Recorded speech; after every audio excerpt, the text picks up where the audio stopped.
When it comes to British, we'll start with the same process.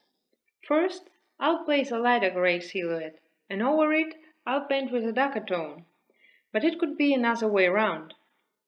As in this case, 4 spikes all around their body, so as you can see some kind of funny sideburns on their face.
If at any point you've noticed your gradients are not soft enough in between your lighter and darker tone, pick the one you need, lower its opacity up to 20% for example, and bravely place it over your drawing in the points that need it.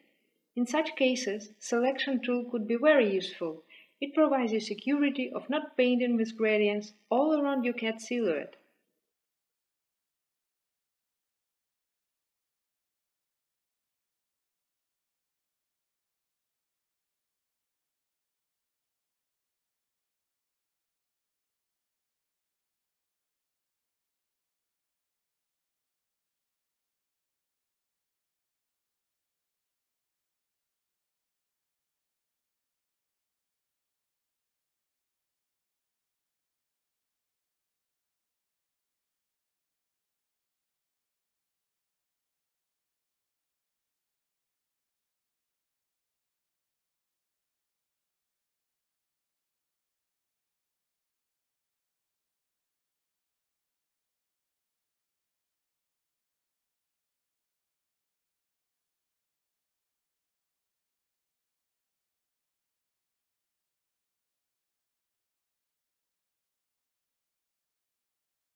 If you take a look on a different cat race's photos, you'll quickly recognize one or another.